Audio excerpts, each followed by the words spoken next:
Officials in the western Ukrainian city of Lviv say Russian missile strikes have injured several people.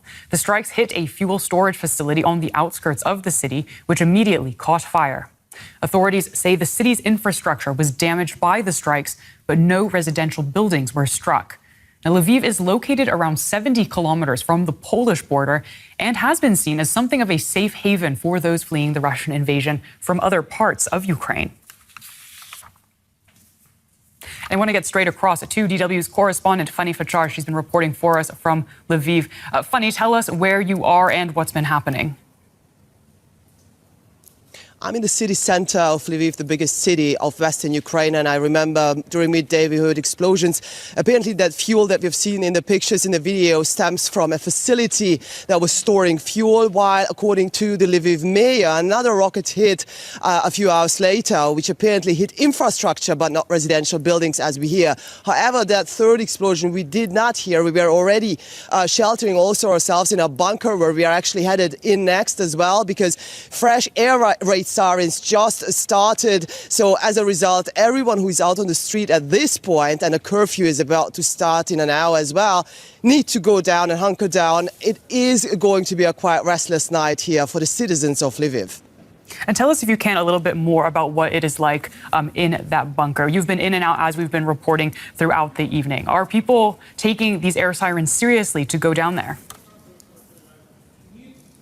Depends really where you are. We have been traveling across many parts of Ukraine. Here in Lviv, really a relatively safe city. People, when they hear the air raid sirens or heard them before, some of them were more or less getting to the next coffee shop and getting their next latte macchiato, while others, especially elderly people, were looking for shelter. Also, a church just right in front of me here, there's still light in there. Some people are looking for shelter in a church. Very different reactions. But today, really, there is a change, because so far, even though there was a facility near the airport hit on March 18th, which is about 7 kilometers from here, but never so far, at least, into the war, so close to the city center, several rockets hit Lviv. So people themselves are bracing for possibly more, and are wondering if this is somehow anyhow connected to the fact that US President Biden is in Poland, which is, by the way, just about 60 kilometers from here, from Lviv. And indeed, Lviv has been a haven for many people fleeing other parts of Ukraine to go to the relative safety of the West. What do you think these attacks do mean for a potential escalation of the conflict? That's a really good question, because if you listened into what Russian authorities had to say about the so-called second phase of the war, that they actually would just want to focus on the Donbas region and not on any major cities anymore, not knowing whether, of course, this is just propaganda or what that's supposed to mean. People really thought that in Lviv they are safe. Hundreds of thousands of people are stranded here because they didn't want to leave Ukraine yet. They thought that this is a safe place to stay before they can actually go back to their home cities, hoping that the war is going to be over maybe in a few weeks in a few months from now. But also millions of others have left Ukraine already. About 1/4 of the Ukrainian population is displaced.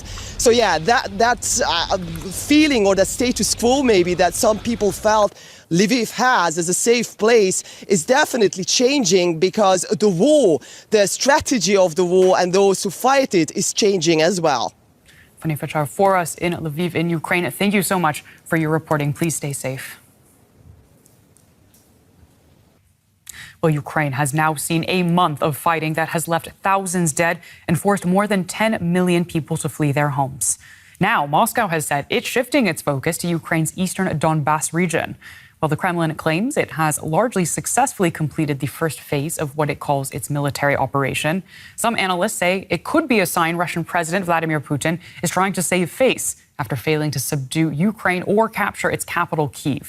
But as Moscow changes focus, the human suffering from its invasion shows no sign of abating.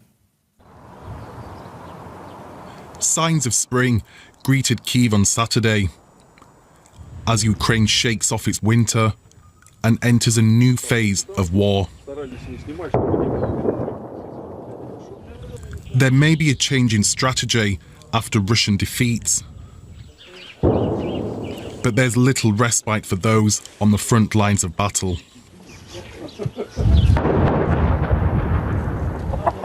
Many are visibly exhausted but steadfast in their determination to stay.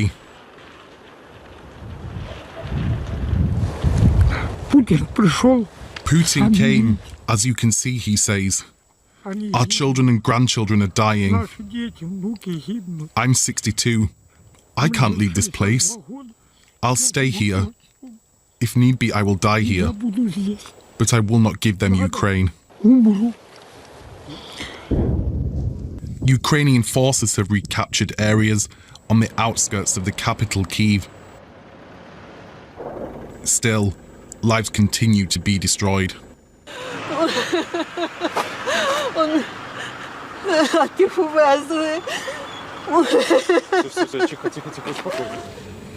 At this hospital in Kharkiv, the wounded continue to arrive as Ukrainian forces come under heavy fire.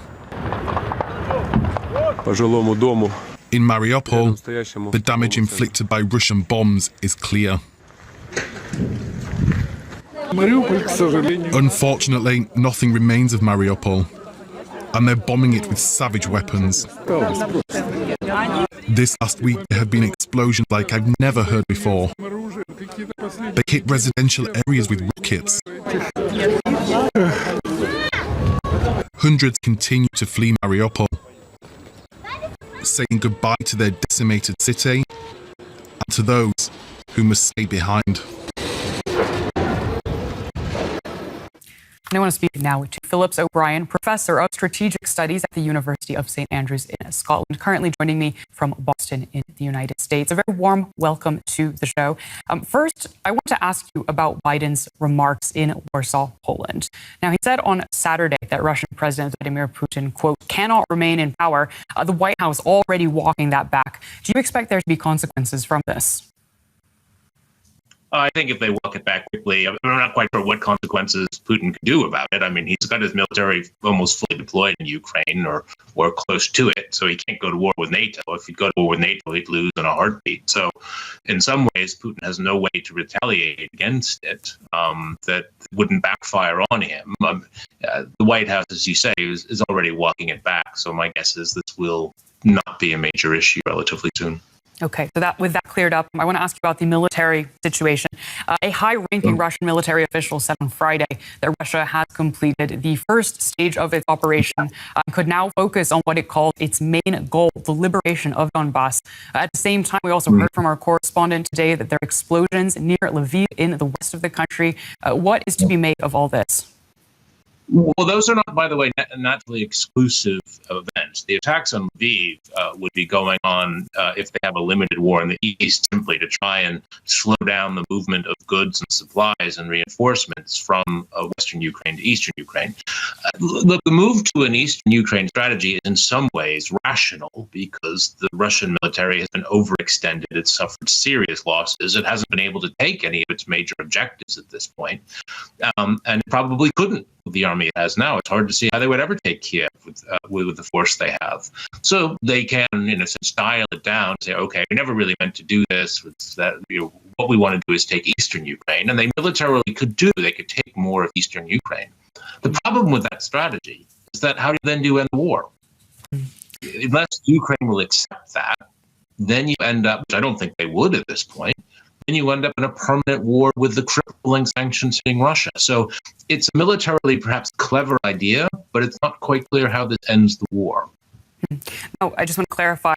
So in your view, a focus on eastern Ukraine, making that the priority in their strategy, does not then preclude attacks on western Ukraine? No, not at all. I mean, one of the success stories for Ukraine during this war so far is that they've kept supplies flowing from west to east. They've had much better logistical operations than the Russians.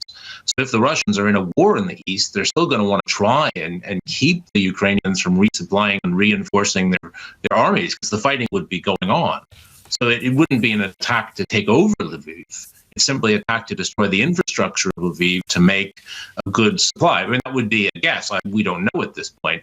I just don't want, it shouldn't be read that because they are attacking Lviv, they're not doing the Eastern strategy. That's not actually, as I said, exclusive. Now, you mentioned the potential for a long, drawn-out conflict in the East. Do you see this as Russia preparing for a war of attrition? If so, does the Russian military have the resources to carry that out? I think basically right now there's crisis in the Russian military and the Russian government. I'm not sure anyone is thinking long term, or right now they're simply trying to salvage what has been a strategic catastrophe for the Russian army. And I don't think we can sugarcoat it. The Russian army was unprepared for the war that it fought. The Ukrainians were prepared, and the Russians have been suffering throughout and around the line in Ukraine. So I'm not quite sure they're actually thinking in any kind of long-term structural way. They're trying now to simply save face. And that would be, an Eastern Ukraine move would be to save face. But it's then how you end the war. Now, it is difficult to get reliable numbers, but some sources, particularly in Ukraine, have suggested that Russians are suffering massive casualties. Estimates between 7,000 and 15,000 troops killed in action. Do you have a sense of how reliable those figures are? Well, I think the 7,000 was one given out by the United States Department of Defense about a week ago, or even a little bit longer. So and that was probably a relatively accurate figure at the time. So, I mean, 15,000 might be on the high end, but I think from 7,000 to 10,000 seems very possible within the range of activity we've had. And then you have a number of more times wounded. I mean, you can do some quite horrible metrics by just looking at the number of Russian vehicles destroyed, not the ones abandoned, but the ones destroyed. And they're well over 1,000 at this point that have been destroyed. And each one of them would have had, say, 2, 3, 4, sometimes more people in them, depending on what kind of vehicle they were. So whatever the number is, it's much, much higher than I think almost anyone thought going into this war, and certainly much higher than the Russians ever thought they would suffer. Okay. On that note, we're going to leave the interview there. I want to thank Phillips O'Brien, Professor of Strategic Studies at the University of St. Andrews in Scotland, very much for joining us on DW News. Thank you.